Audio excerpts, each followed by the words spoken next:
In this podcast, I had the opportunity to interview Katerina Scholes, I guess who's now world famous based on the Sean Ryan show, even though she's been doing this type of work for an extended period of time and been posting about it. It was definitely a different perspective. I think it will give all the law enforcement, maybe even everyone that watches this podcast, a different perspective on what she's seeing, what motivations the cartels have, and then the relationship between the cartels and I guess our adversaries as world powers. Um, it's kind of alarming to think about, even the technology that the cartels are using, where they're getting it from, such as drones. But yeah, man, I love this podcast. I only had the opportunity to talk to her for about 50 minutes. She's a busy woman, had to jump on some other networks and talk about what's going on to get the message out there so everyone is aware of what's taking place. But I was completely humbled and honored that she jumped on for even the 50 minutes that she gave me. So check this podcast out. Let me know what you think. I think you guys are going to love it. So you got to ask yourself, why do you want to do this? What keeps you motivated to stay proactive and get bad guys off the street? The facts is a big cannon against a little tiny gun of opinions, because we've all heard people give us their opinions. Let's talk about how easy it is to get narcotics in this country. Once they're in this country, anywhere within 2 days, the drugs will be in our cities. Because we know knowledge is power. Well, today I'm here with Katerina Scholes, and she's infamous now. She's all over the world, so I don't think she needs much more of an introduction to that, but I'm honored and privileged to have her on our podcast today. She's brought to light many things involving the cartels. Some of the stuff that we kind of assumed basically with interdiction, but there was no one that was actually out there talking about it and confirming it. So as soon as I heard the Sean Ryan podcast, I was hooked. I sat down and I listened to the entire thing. It was amazing. But Thank I'm you. happy that you today, and let's kind of jump into it. I don't think you need an introduction again. Like, I mean, if you want to give a little spill who you are, but I think everyone knows who you are at this point. Yeah. My main focus is kind of like what are we doing wrong as law enforcement and as cops? Is there a way that, especially when it comes to interdiction, that we're looking at it at a completely different light than, I mean, because in the grand scheme of things, what as cops, we're stopping 10% at best of the narcotics coming into this country. So obviously, we're doing something wrong. See, it's hard for me to speak on US law enforcement actions simply because I've been so focused on Mexico and Canada, because I know that in Canada it's a major issue in terms of like under-resourcing and um morale even, and I said that about Mexico too, and a lot of people got triggered, but when you have a very corrupt government and so much impunity going on in the country, I don't blame the actual boots on the ground, it's more of, as boots on the ground, how can you feel like you have backup, from your own government? But in terms of the states, I think that a major focus should be on Border Patrol, on CBP and customs people, just because I had spoken about this on my podcast on Borderland Dispatches. I did a question and answer with Vince, who does Borderland Narcosis, and someone asked us, I think, like a very similar question to what you just asked me, or does there need to be ramping up in law enforcement, something like that. And one thing that always stands out to me is the sheer amount of corruption that goes on among CBP officers. And I always need to kind of preface when I talk about this with, I don't, I respect law enforcement and I am not complaining about the systems that each country has in place respectively. Rather, when I'm hearing these stories and seeing these cases of law enforcement on the payroll of organized crime, or, and they're letting certain things through, but they're turning a blind eye, or they're actively playing both sides, to me, that's a big slap in the face because it really questions the integrity of the very people that are meant to serve and protect the nation and its people. And so, what I always have said is there needs to be more comprehensive testing and examinations in terms of who are the people that are taking these roles? And I know that that's also really complex because there is a shortage of the people in these roles. They're trying to hire more people. Literally not that long ago, I was crossing the border from Matamoros into Brownsville, Texas, and we waited in line for 4 hours because there was literally one US customs window open to let us through. And there's so many cars, right? And this was, like, on a weekday during the day. So this is not even a hot time. And so I recognize that there is a shortage, but at the same time, would you rather have a shortage, but really solid people in there? Or, okay, sure, we've got 5 windows open, but now that's compromised border security because there are so many guys who could possibly be on the payroll or have a different agenda. And to me, it is like a really great disrespect because this is not just any job. We're not talking about someone who works at Wall Street and is, kind of like doing some sort of illicit side hustle.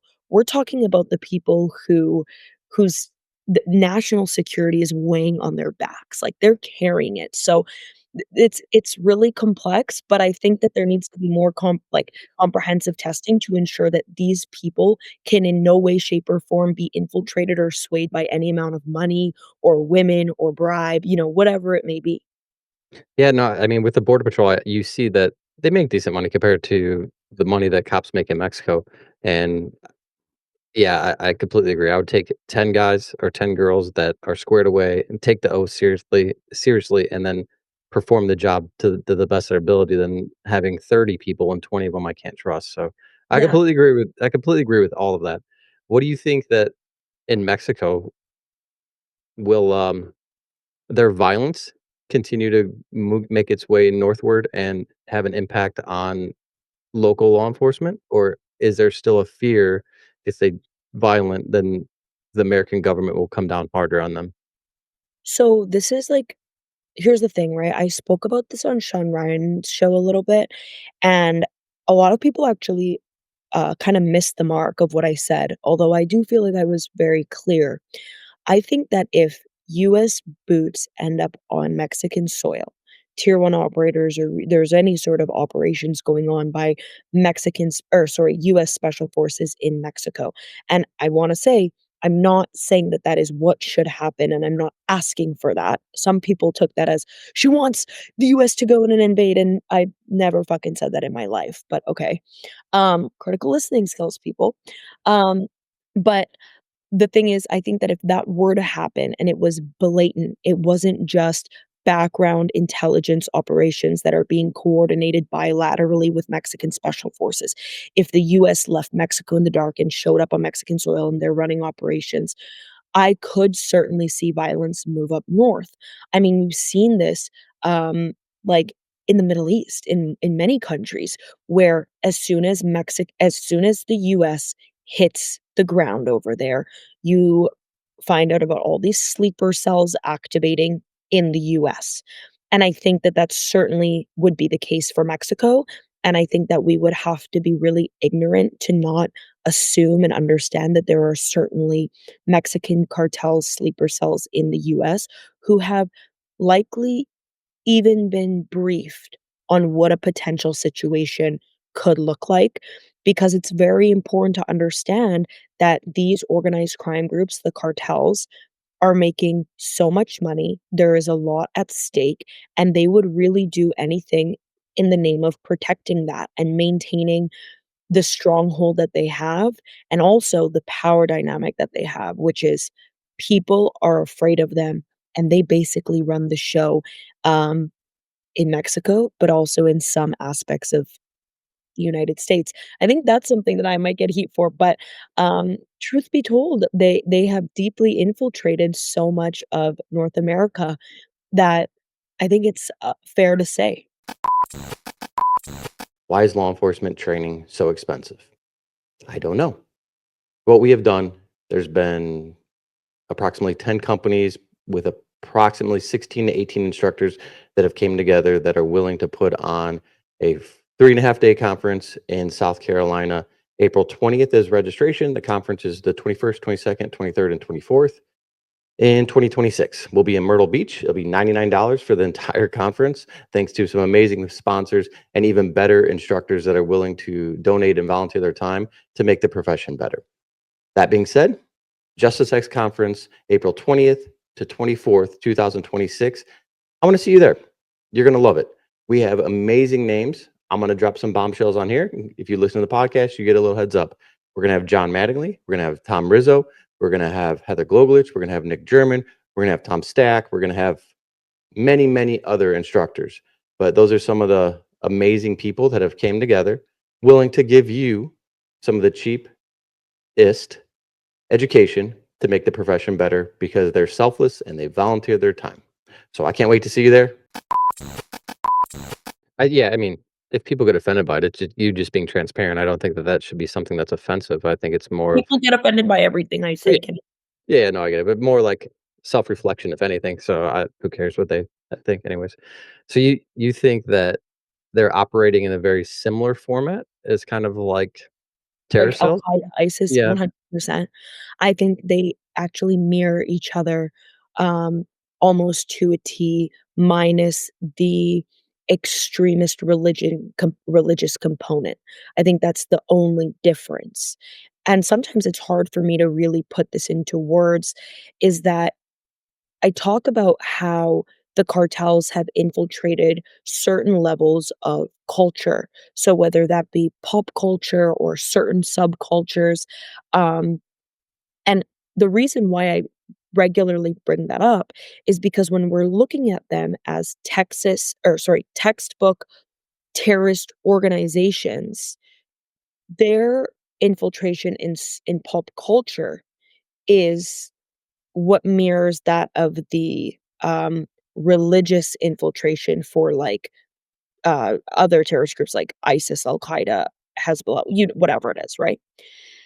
And so, yeah, I think that they operate very similarly, whether that be the way that they have managed to arm themselves with, typical warfare weaponry, but also, digitally, the way that they have managed to access and learn how to use so much high level software, and also, the way they run their propaganda and their fear mongering, it's very much the same, which is why when they were federally declared as foreign terrorist organizations in January, it made absolute sense to me. It certainly didn't come as a surprise because Texas Governor Greg Abbott had already previously done that, but it just was a matter of which world leaders were going to step up and say, "Yeah, these guys are certainly terror groups." And then Canada followed suit, and, we don't see them like I've talked about this a lot, but we don't see them, like, bombing public places abroad, like outside Mexico or, like, shooting up crowds. But the way that they have managed to produce and supply and traffic fentanyl and deadly drugs so widespread, that, in my opinion, based on everything that I know about terror, is a form of terrorism. It's literally like chemical warfare. You are supplying a product that kills hundreds of thousands of people knowingly and profiting off of it, gaining something from it. That's terrorism. You look at it in the grand scheme of things, they have killed more Americans based on that chemical than any Middle East terrorist group that I ever. So I don't know why it took so long for someone to make that such a hard stance. If federal governments looked at the fentanyl epidemic the same way that they looked at 9/11, these cartels would be in a very different position today. Yeah, no, I completely agree. Again, I think that a lot of it is trying to appease the Mexican government and not make where we're having, I guess, like a war to that extent right across the border. I Um, actually disagree because I think that there could be a more domestic crackdown that wouldn't at all really affect the Mexican government or any bilateral relations between the US and Mexico. I think the reason why it's not perceived as, like, this massive terror attack is simply because, drug addicts are dehumanized. Like, um, you don't look at them as a bunch of innocent people who died in a burning building that was hit by a plane. You look at them as people who made the wrong choices, who are in the active throes of addiction and they can get out of it and whatever it is. And so you don't have this perfect victim. And I speak about this a lot because a lot of the victims of organized crime are not perfect victims. And so we typically tend to not view it as something to really have as much compassion for or even as much understanding. But then we still vilify the groups responsible for it without really focusing on the human toll. And I think that until there's that push to focus on the human toll, which is what I really try to do in my reporting, a lot of the time it falls on deaf ears, but, like, for example, when I'm in, cartel-ridden regions of Mexico where there is a lot of very blatant, gruesome violence, I will always try to, in some way, incorporate in my reporting or, like, in an additional story, the people who are affected by this that have absolutely nothing to do with it, and their lives or livelihoods are ruined or they're killed, right? And I think that that's really important because when you understand the human toll, that's when people really begin to care. And you're not just looking at like this like vicious group as like the villain, but it doesn't really directly impact me. You get a better understanding and you feel this like deeper empathy.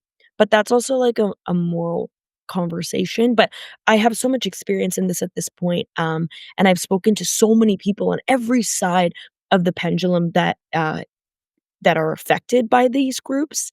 So that's the conclusion that I've drawn. No, yeah, no, that yeah, I was completely wrong. I mean, your perspective actually makes sense. I mean, everything you said, I was just thinking about like, not humanizing them. It's their choice. They made these decisions and all of that. I mean, yeah, that's very accurate. Because actually, like, a great example of this is how devastated people, like, the media would push and, like, how many people would be devastated when they would hear of cases of, like, teenagers who were smoking laced weed because that was happening for a while, and it was like, "Oh my god," like, this 15-year-old, football star just thought that he was, gonna light up a joint and then, like, dies of a fentanyl overdose, and people were, like, so sad for that, and that was kinda like when people started to realize, "Oh my god, fentanyl is so bad." But because that's literally a perfect victim in a way, right? Yep. And that's what pulls on the heartstrings. But if people don't see like, if the victim is not flawless, then people kind of disregard. No, that makes perfect sense. I just, I guess, never looked at it that way. So, And a uh, lot of us don't. yeah, no, you're right. What, so you said that if we could do something, domestically, and is that it? Just change the perception of the actual users? That's definitely not it, like, this is the thing, there's no silver bullet to any of this, but I think that, yeah, that would certainly be part of it, but I don't even know how you would go about that at all. I think that comes from a lot of deep understanding and insight, and I think a lot of people lack that because, like I said, most people lack fucking critical thinking skills anyways, how do we expect them to, really reflect on such a high level crisis?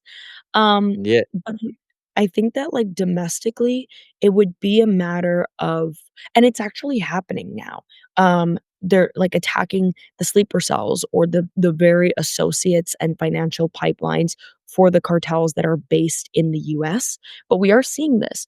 We're seeing, like, I think most recently, there may have been another case after this one, but the one that stood out to me, was the first person, a woman in El Paso, who was charged under the FTO Act for, trafficking or supplying arms and trafficking stuff for the CJ&G cartel, and that's part of it, is you're not looking at Mexico, but you're looking at what's going on in your backyard and then kind of trying to tackle it from the ground up. If you had to give a number of actual, like, I don't even know how to word this, but like cartel members or cartel affiliates that are within the United States, is it astronomical? It's definitely, like, in the tens of thousands. Um, Yeah, what that's for sure. I mean, Yeah. I it would definitely be in the tens of thousands. I mean, just based on the amount of people, that I have spoken to who are involved in this, um, and the way we see and it's not just Mexican nationals or people of Mexican descent. It's a lot of born and bred and born Americans.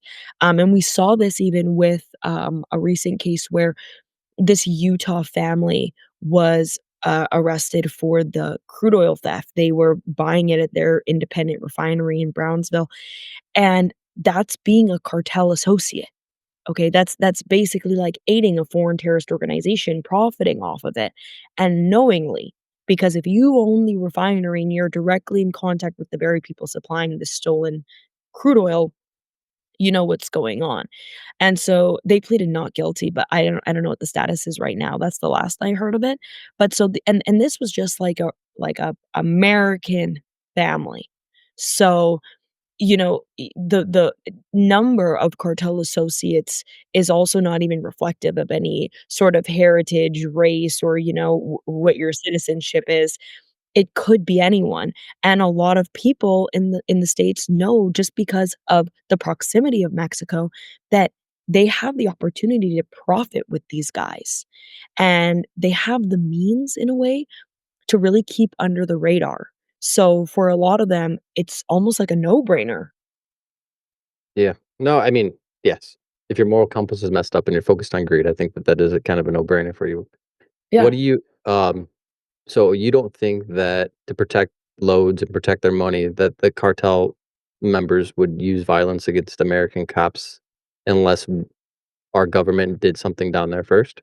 Yeah, I don't think that they would try to take anything out on them unless it was just like it was extremely necessary. Um, Do you think and that would just bring too much heat on them if they were started to do that stuff? yeah, they'd have way too much to lose.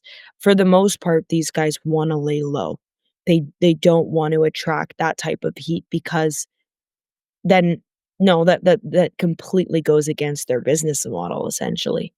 No, yeah, I that's what we assume here, and that's what we see, but then I start to get worried when you start to see them partnering with, like, maybe people from China or Venezuela or Iran, and then their motives are completely different over besides money, where they're more, anti-America and violence towards us, so then I just kinda as an American cop, I worry about that aspect of it. But you have to understand that, like, China, for example, gets the payoff. What is that payoff? They're supplying the precursors that the cartels are using to make the deadly drug that's killing hundreds of thousands of Americans. And they can lay So under the radar and do that without yeah. exactly, that's the trade-off for them. It's they're infiltrating American society, with it holding hands with the cartels without actually having, to tell the cartels, "Go in and shoot up Americans." You is that China's goal? I mean, I would assume so, but is that kinda like at least with the cartels, it's I feel like it's money and greed oriented, but these other countries that are affiliated with them, I don't think that that's it at all. I think it's to destroy us. I've researched and read into this so much, like, I've exhausted this topic, and it doesn't seem like their profit is money. It really seems as though it's more about infiltrating American society, point blank, and seeing America fail. I don't know if people are watching this or listening, but quote unquote, Gotcha. Yeah, no, you know it makes sense because I don't know, just everything you read and hear about, I think that that's ultimately their goal, and they can do it very clandestine this way. exactly. Yeah. Do you know much about the, Chinese black market marijuana?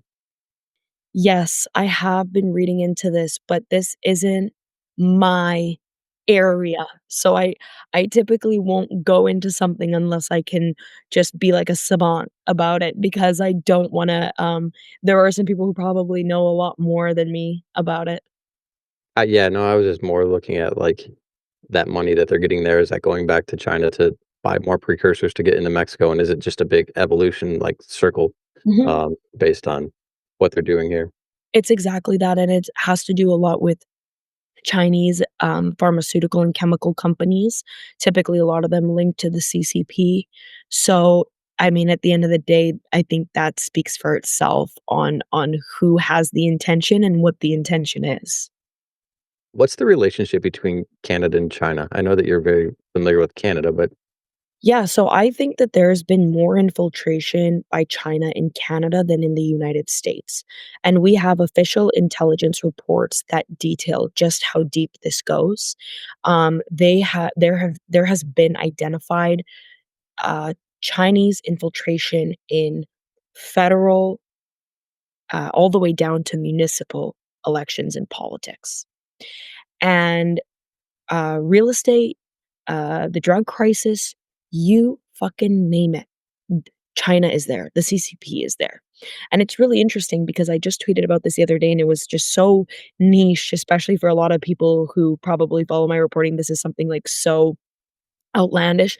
But the previous mayor of Vancouver, which is where most of the fentanyl and fentanyl precursors are coming in, and Vancouver has a large Chinese population. Now, the previous mayor of Vancouver, and Vancouver also being a frickin' one of the worst places for real estate inflation in North America. Okay, like housing prices are just absolutely absurd. He is now the federal minister of housing. This man was also in a relationship with a Chinese pop star whose mother was sentenced to life in prison in China for laundering money through a housing contractor. You know, it goes so deep. And I think the relationship between Canada and China, I would like to say, is probably not um mutually beneficial, but I think I would be an idiot to say that it's not mutual because the way that they have managed to really get their grip in every aspect of Canadian politics and society, whether that be housing, drugs, etc., um, there has to be some level of competency from the Canadian side. no, that makes perfect sense. Do you think ultimately their goal is just again to have a lot of political power in Canada to adversely affect us? That's a good question. I haven't thought about that, and that could be part of it. To me, I always just thought they kinda wanted to have their grip on the West as a whole. So, whether that be to directly impact the States, I mean, that could be part of it, but I also just think that there is so much benefit for them to even just have this much control in Canada. Yeah, that was just a shot in the dark. I didn't know, so I figured I'd throw No, it out and there. I'm gonna actually look into that, and try to read if there's any papers or anything about that because I think that's really interesting, and I'm gonna try to talk to some people in law enforcement and politics that I have here because I've never even considered that, and I've If you never get been an asked. if you get an answer, you gotta let me know. Oh, yeah, I'll definitely share. You'll see it on the socials for sure. Awesome. Some other things about cartels operating here. A few years ago, I don't know how many years ago. Well, I've been a cop since 2007, so say that's around 2012. We were noticing a lot of stash houses in big cities. There's been a transition that we see them that they're on the outskirts, maybe in farmland and stuff. Is that still pretty consistent, or do you not know the Yes. operation within? Oh, it is? Okay. That is very consistent, yeah, and that's goes for both the US and Canada. Stash houses and labs, and I probably during 2007, it was more of, like, meth labs, and, we'd see the meth lab house explosion every now and then. I'm so sorry, why can't I get rid of that? Oh my god. We're keeping all that in anyways. No, it's gonna make it that much better. Gosh, it's a Monday, that's why. Um, and so that still rings true today, and I actually covered that in one of my Borderline Dispatches episodes where I went to, like, the Canada-US border region, Mhm. and, that's an area like, it's very residential, it's farmland, and that's an area where on both sides of the border, we're seeing this high level of activity, whether it be in trafficking, stashing, and production. Are they still utilizing, reservation land? Okay, this is so interesting that you asked me about that because this has probably since Sean Ryan, this has been, like, my number 1 question, actually. People are like, "Can you please go and look into the reservations and how they're using the reserves to, eh, m run their production?" And that is certainly true. Of course it is. But before I, like, really get into this, I have this story coming out soon, and I'm going to some reservations where I can speak to some individuals about this, um, and try to see exactly what's going on. So I'm pretty close to that. It'll Awesome. be a really good get because people are so curious about that, and especially now because it's fentanyl, and also keeping in mind that particularly in Canada too, um, unfortunately, a lot of, the population of people who are drug addicted, are actually Indigenous. So, yeah, and incarcerated too. So, I think this is a really convoluted topic, but I am getting into that. Beautiful. I can't wait. What Thanks. about, is there an open partnership between Venezuela and the Mexican cartels? Yes. Venezuela, Colombia are and actually, uh,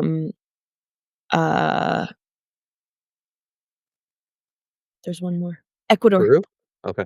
and Peru, yeah, have they have their own sort of gangland issue, right? They have their own criminal organizations. Venezuela has Tren de Aragua, and before this, I would also include, a few years ago, I would have included El Salvador for MS-13, but we're seeing that's not so much an issue anymore. Yeah, that program Um, kinda stopped all that yeah, from happening. mhm, and so the reason why this is a great, uh, like, a spot for them is because there are pre-existing criminal organizations who are obviously in the same business, know how to run this business, have been doing so successfully, and logistically, it is much further from the United States. And so, in ways, it makes it a little bit simpler to run operations under the radar. Um, that doesn't have to do necessarily with trafficking because eventually everything has to get to either the US or Mexico or both.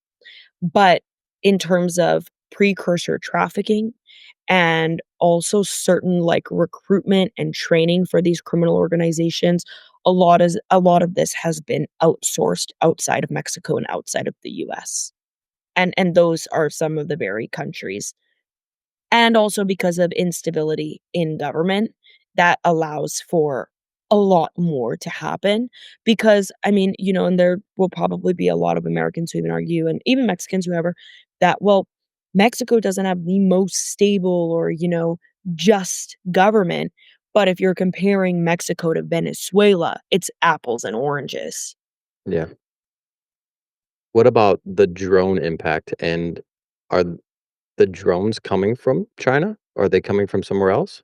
The drones that the cartels are using. Mhm. Yeah. So, typically, the drones that the cartels are using, they're using these in, like, IED attacks against Mexican special forces, unfortunately. Whether it's a setup or whether someone finds out about a certain operation that's being conducted, this is when they'll bring in the drones or, of course, obviously, with adversaries in, like, violent scenarios. Now, these very drones are coming from China, and the cartels have managed to arm these drones and set them up in ways where they can just keep reusing these drones over and over again. They can even set them up, I've heard from associates, in a way to avoid, blockers. So even if there is a drone Wow. blocker being used by special forces, that drone is not impacted by it, which is absolutely insane because that's, like, unheard of, at least for me. No, no, Um yeah, like, I mean, drone blocker technology just came out, so how they're already beating it is amazing. Exactly, but also it's, I took this information with a grain of salt, and I think the audience should too, just because sometimes we will get, like, a lot of this information, and I I haven't fully verified it yet. Like, I wanna see that with my own eyes in order to be like, "Holy shit, yeah, they really can avoid drone blocker detection." And sometimes a lot of this is said, in an effort to promote propaganda and fear. When it comes to their assets, I know that you talk a lot about shell companies, getting money over the border without shell companies. Are they using crypto? Are they still using, like, the mirroring techniques? They're using crypto and remittance apps. What are remittance apps? Remittance apps are like money transfer. Okay. And so basically, I actually have a story about this on my Substack where I really get into the weeds about remittance apps. Um, basically, a lot of people use it to send money to family or whatever the case may be for them. But because there was so little oversight with remittance apps, the cartels took this as an opportunity to move money around internationally, like crossing borders. And now there has been a little bit of a crackdown from the US on these remittance apps. I mean, like, percentages, like, have gone up. The amount you can set like, the what do you call that? What, like, tax percentage, like, how much you're getting charged to send has gone up, but also the amount that you can send has been capped. But this isn't the case for remittance apps within Mexico, which is obviously still problematic. And so that's a big one, and certainly crypto is a big one because not only is there a lot of lack of oversight on crypto, but it's also just really hard to crack down on crypto because it is so encrypted.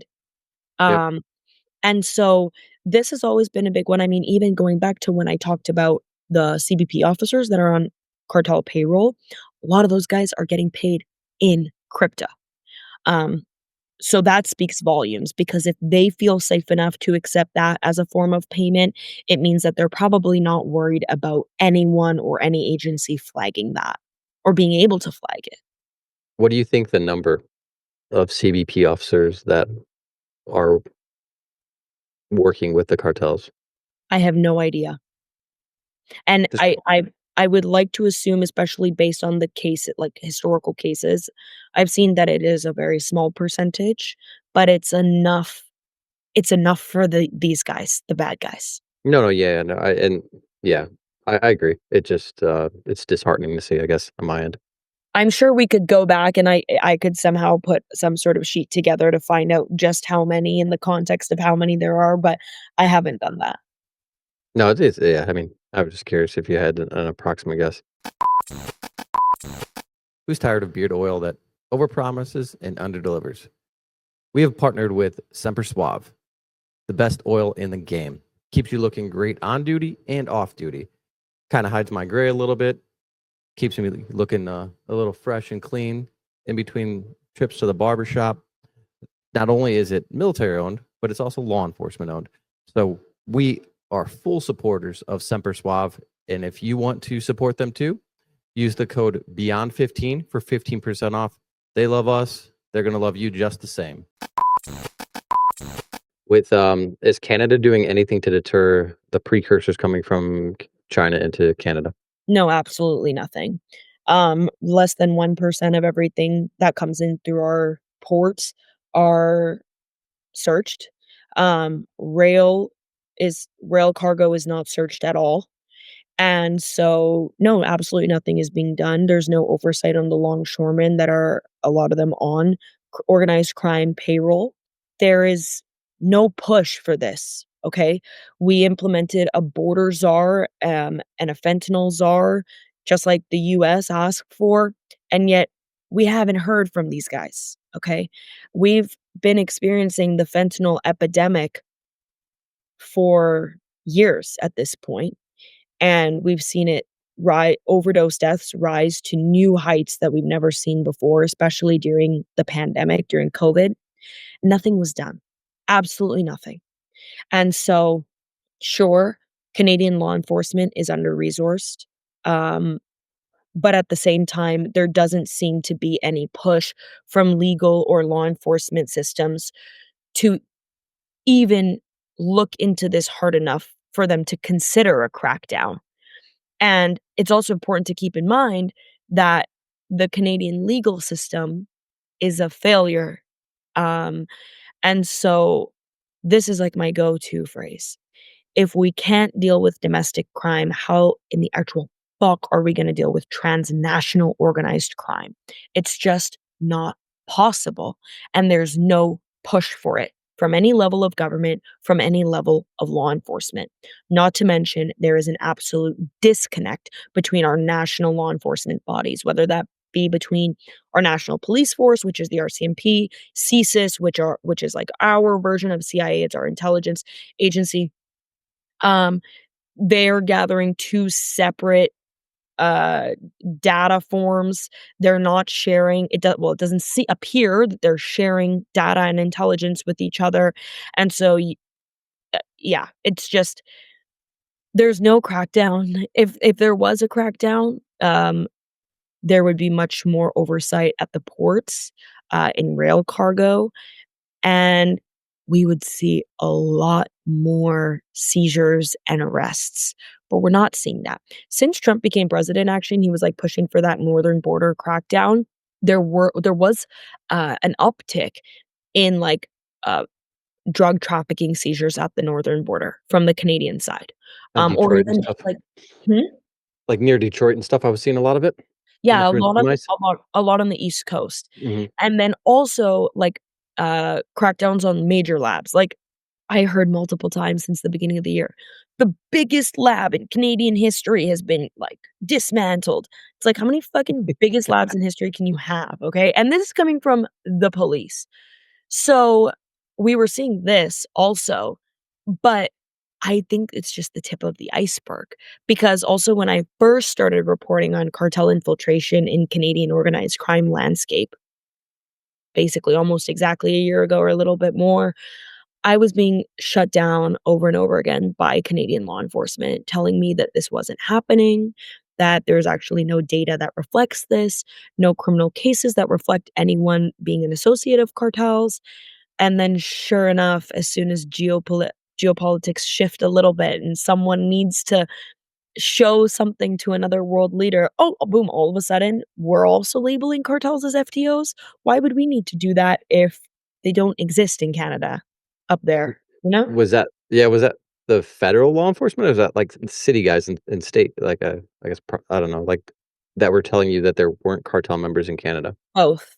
Oh, And we my don't have states here, we have provinces, it's right, yeah, provincial. my But mistake, my mistake. no, no, no, it's okay, I like to correct Americans. But it was yeah, it was from, like, the city level all the way up to the federal level. And then, through my pushing with that and, like, this is another question I get a lot, "How do you get these sources and this type of information?" Her sources trust me, bro. I would not be doing this job if that was the case, okay?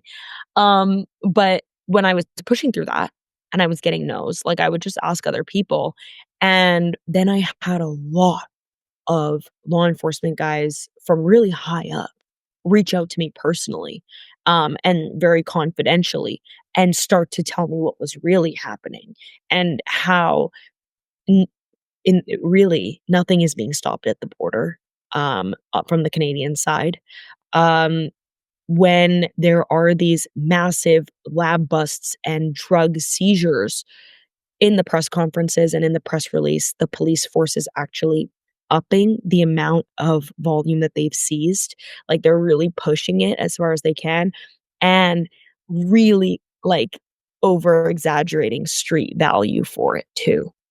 Man, that's so disheartening. Do you know what the connection is to from Mexico to India and Canada? Yeah, okay. This is really complex. So, we have a really large South Asian population in Canada.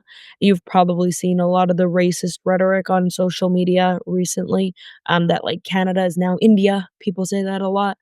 Um, and anyways, so after China, India is the second largest supplier of fentanyl precursors, and it's important to keep in mind that there is a massive Indian population in Canada, and there is a massive, like, Indian gang presence. So, some domestic gangs here, and they're large criminal organizations, it's not just like a little, beater gang, um, are of Indian descent. And then a lot of there is a large population of our border patrol officers, I think it's CBSA here, CBSA and also the longshoremen are of Indian descent. And so they have just managed to okay, not only are you the second largest supplier for precursors, but you are also a large population in Canada, and you're holding jobs of high importance and have access to the most vulnerable access points of this country. And so the connection runs very deep. And we see Indian gang wars, like, in from India spill over into Canada, where you're having, like, a drive-by shooting at some guy's house in Brampton, Ontario, because he did an Indian gangster wrong who is literally living in India. Like, the cro like, the yeah, it's crazy. The connection is very deep, and it runs from, like, the smallest conflict to literally the global drug trade. Wow. Wow, I wow, hope wow. I, like, put that into words properly just because I've actually haven't really talked about that publicly that much, but it is a reality here for sure. Yeah, we've across the country, interdiction guys have seen massive loads of narcotics being shipped by people from Indian descent that Mhm. start at the southwest border and are headed destined for in Canada. So it's, I don't know if that's a trend, but in the past couple years, we've seen that a massive uptick in it. So you talked about propaganda real quick, and with all these cartel bosses and like living in the mountains of Mexico, yet the understudies, I guess, or the lower bosses are living this flashy lifestyle. H- How does that appeal to so many people when you become the number one, you go to like I don't know, you're living very, I don't know, mediocre life at best because you have to hide it from everyone pretty much. I don't know if that's necessarily the case. I think it depends on who the leader is. El Chapo lived a very flashy and That's true. ostentatious life, and Mencho does not. He is very much under the radar. He has a massive bounty on his head from the US, and, allegedly nobody knows where he is. Now, whereas El Chapo met with Sean Penn and Kate del Castillo, so to film a documentary or to conduct an interview.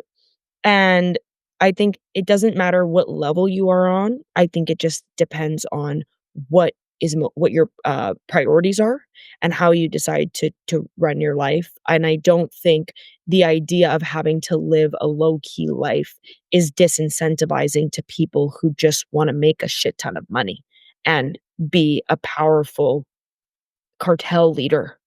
No, no, it makes sense. Yeah, and I guess that's what I was thinking of. I was thinking of not El Chapo. I was thinking of the one And ex Mencho. El Mencho. Yes, Yeah, and, it's probably safe to say that wherever he is, even, though he has to be very low key, he's very comfortable. I'm sure. I'm sure. But yeah, it just seems like I don't know, running away from things or being in hiding or however you want to describe it because of the fear of the bounty that the Americans have on you. I think that it would be a very stressful life. I even think that that could be a part of, the appeal.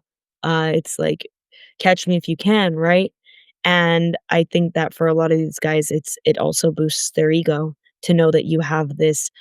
The US is after you, every three-letter agency wants is out to get you, and yet you're just out there living your No, life. yeah, yeah, yeah. It's I guess so. very your life looks very differently than, like, our typical lifestyle, but I mean, that would boost my ego. Yeah, I guess so. Yeah, you probably yeah. Do you ever get afraid in these situations? Yeah, all the time. All right. Yeah. Well, I wish you nothing but the best, and I wish you to stay safe. We close every podcast, and I know you have to go, so we close every podcast with one question. What is your definition of justice? I'm a big believer in cold hard justice. I think people need to pay for the crimes that they commit, and I think that victims need to feel a sense of relief, from whatever justice that their perpetrator gets. I think that's what justice is, and, if the victim is someone who is now dead, that you could imagine that that person is, so to speak, resting easy, knowing whatever happened to the perpetrator that led them to that state. I mean, I'm a big believer in cold hard justice. I mean, like in Poland, we have, um, chemical castration for, like, pedophiles and sex offenders, and I love that. That's the furthest thing from what we have in Canada, where we have catch and release, and you're just rearresting the same offender, violent offender, and I hate that because, as when I was a reporter in Canada and I was living and working there, I, saw too much injustice. So yeah, I'm at a jaded point now. I get it, that makes sense. Do you think well, I know we're gonna end soon, but do you think Canada is just blinders on, or are they, like, complicit in not having tough criminal justice laws and procedures and courts? It's complicit. It is, because it's the way our policies are written, and it's the way our legal precedents have been set by judges and legal decisions. So I would say that's being complicit. That's not being ignorant. It's really sad. That's super sad. Well, I appreciate you joining me. I know you gotta run. Yeah, I'm so I'm sorry very about honored. No, Thank thank you you. so much.